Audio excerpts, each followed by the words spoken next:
an aromatic amalgam of passion fruit, blueberry, dank resin, and citrus notes. I mean, that's a mic drop right there. That is ridiculous. That is exactly what you want to hear when you're having a West Coast IPA described to you.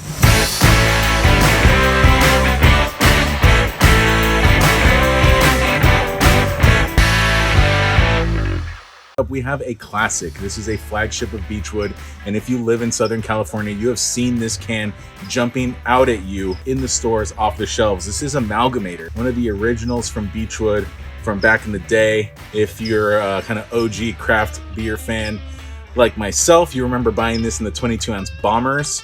But it's always had this really cool kind of like Mosaic-forward Mosaic label. There's the hop bill here. It's primarily Mosaic. It also has Warrior, Columbus, and Amarillo. 7.1%. And it says on the can here, Amalgamator is a dynamic West Coast style India Pale Ale that's delightfully light in body and bursting with unique aromas and flavors. A massive dry hop charge of Mosaic hops lays down an aromatic amalgam of passion fruit, blueberry, dank resin, and citrus notes. I mean, that's a mic drop right there. That is ridiculous. That is exactly what you want to hear when you're having a West Coast IPA described to you. So good. 70 IBUs, so you know it's going to be up front with that bitterness. And yeah, this is a beer that Beachwood brewed early on, and yeah, I think they're kind of like very forward in setting the West Coast IPA style for the LA area, and they've continued to keep this beer relevant, keep this beer fresh and in rotation at bars when bars were pouring, or now as they're starting to open back up, bottle shops, grocery stores,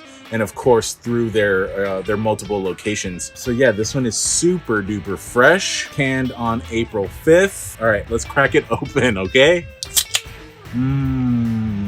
That nose, so delish. Yeah, and I love that can design. Doesn't get much better than that. All right, so on the appearance here, you have a really bright gold here, kind of medium gold, right where you want it to be, not too dark, not too light. Got a nice kind of like soapy white head sitting right on top with some nice carbonation. You're getting a little bit of that nucleation off the bottom of this glass, which usually doesn't provide great nucleation. And on the nose, you have a really classic West Coast nose, very citrus forward. You get some of that like dark fruit, like that blueberry dankness, a little bit of dankness on that nose. And there's a little bit of sweetness here that reminds you that there's like a significant malt body that's here to back up that barrage of hops. And I think that there's a malt bill on here, American two-row and honey malt. So there you go, nothing too light. So really kind of like a medium body on there to back up all that hop character. All right, let's give this a whirl. Really, really nice. I mean, this is kind of got that medium body that you want on a West Coast IPA.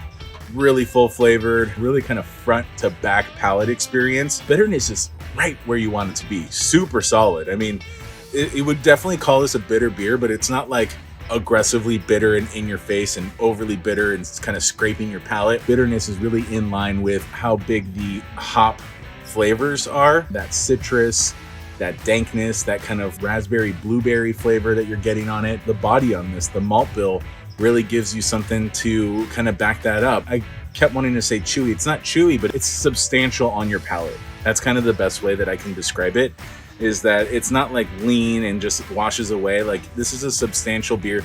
You know, it's by no means like a red ale or, you know, Imperial Red where you have that like big sweet malt body, but it doesn't have like big crystal malt presence, so it's not there, but it does have enough there to kind of back up all those hops and keep this drinking pretty big. So I wouldn't call this a chugger. Like, this isn't something that's going to go down super fast.